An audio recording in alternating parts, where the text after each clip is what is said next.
that has been underway for decades. Hundreds of thousands of African American men across the country have converted to Islam behind bars. To understand why incarcerated black men are drawn to this faith, I have to go inside, beyond the checkpoints and locked doors, to the secure world where so many have found Islam. How you doing?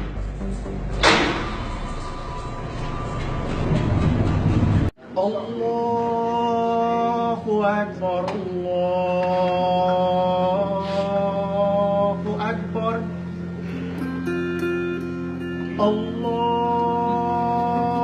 Akbar, Allahu Akbar. It's time for afternoon prayers, and the Muslim inmates in this California state prison are doing what was once forbidden, having an Islamic worship service. In the toughest jails in America, black prisoners are listening to a new voice of authority. Praise be to Allah, Lord of the worlds, the beneficent, the merciful, owner of the Thousands of hardened criminals are turning to Allah. Alone we seek for help. Show us the straight path. All over the country, black Americans are converting to Islam, now the fastest growing religion in the United States.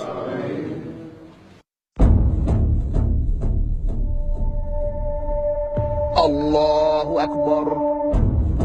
Something radical is happening inside U.S. prisons. Allahu Akbar. How many of you all converted to Islam inside prison?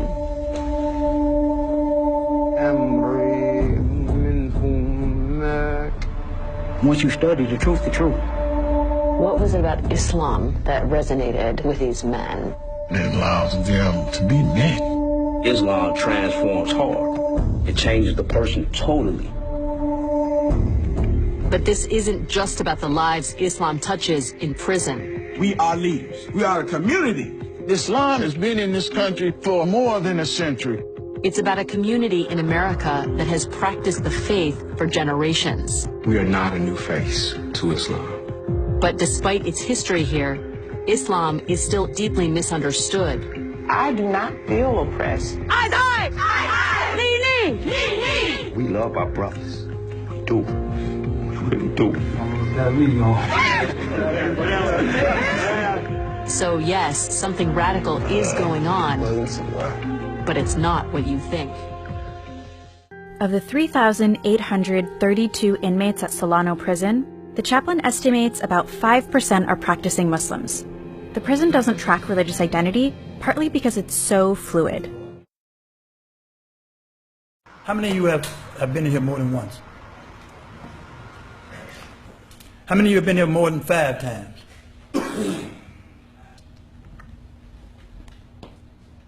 5 million people in the United States are under the supervision of the criminal justice system.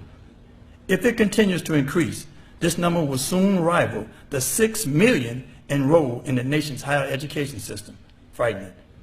Across the country, some of these men will return to the gangs after their release, but they all take Islam with them. It seems to offer hope of rebuilding the social and family ruins in the ghettos. I look in your faces, man, and it saddens me.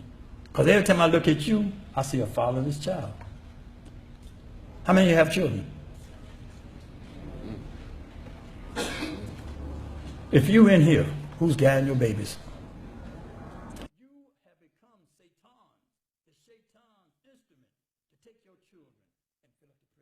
One of the things that started me seeking something different was I was looking at the people that were around me who were older than I was, who had been in prison longer than me, and who had been on that same negative, self-destructive path, and me not being satisfied with what I was seeing in them. And at that time I started going to religious services. It didn't matter if it was Muslim, Christian, Jewish. I went seeking a better way, and I believed in God, so I knew that the only way I was going to change was through God.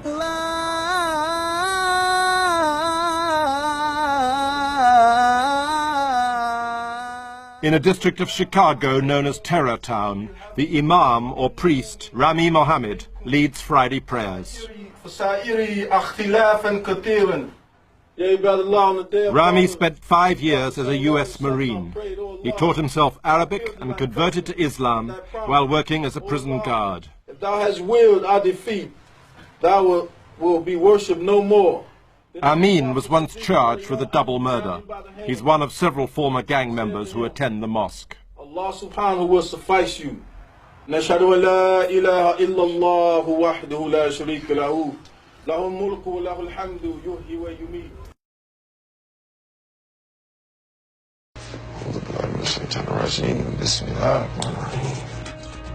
I knew that I needed to search for God because I was doing wrong. I just wanted some help. I knew I couldn't do it on my own. Allah. How many of you all converted to Islam inside prison? So almost all of you. Why do you think prison such a prime place for this to happen? I believe that we find Islam in here because you have nothing but time and books. And once you study the truth. We don't call it a religion, it's a way of life. It's full of discipline, and it's something we all need. You know, we have the example of the prophet, and I wanted to be a different man, just being a better father, being a better husband. I'm hearing stories of transformation, but these men are felons, and now they're embracing a faith that some people have come to fear. There is a perception that men convert to Islam and then become radicalized in prison. How do you respond to that? There's nothing in the Quran that teaches us to be destructive or cause harm. It's a peaceful way of life. We don't hate all non-believers. We don't hate all non-Muslims. We love people.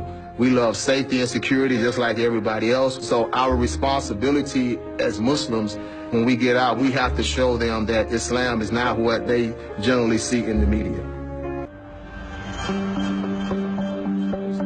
Kareem began working with Ismail, a prison chaplain, to learn more about Islam and how it could tame his anger. Everything I've been reading in the Quran, when I read in the morning, is always speaking about patience. Patience is half the faith.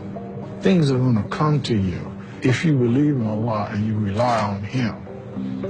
Over the past 17 years, Ismail has counseled hundreds of men like Kareem, many with violent pasts.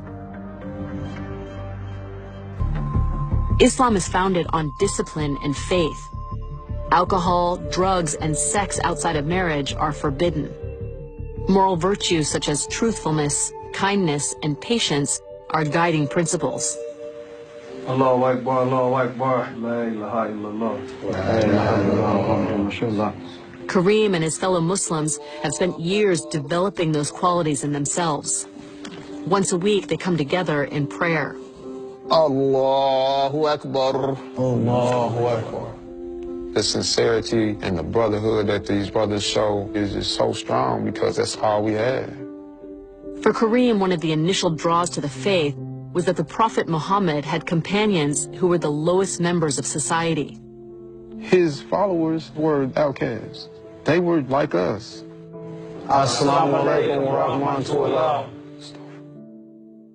In just 24 hours, Kareem will part from these brothers and be released.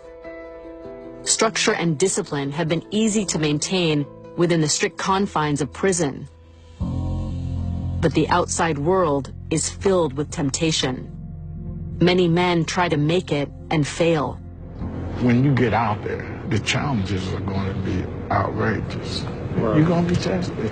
He's going to try to build a new relationship with people who's doing the right thing, people who's working and going to school. I'm betting on him, and I'm rooting for him. And I pray God he doesn't let himself down. Your brother Kareem is leaving here tomorrow. Does anyone have any words for him? Hopefully I will meet you again in the world. Forgive me, I'm getting emotional a little bit. You know, because we love our brothers. We do. We really do. We love our brothers. Love you too, Rob. Okay,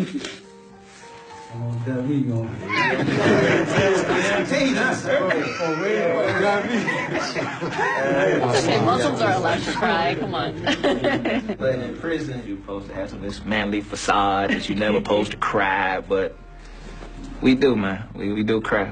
We do. Things do get emotional. Kareem is clearly going to be missed. You know we love you. Love you too. Tomorrow, he leaves behind this brotherhood and takes his fortified faith and knowledge out into the world.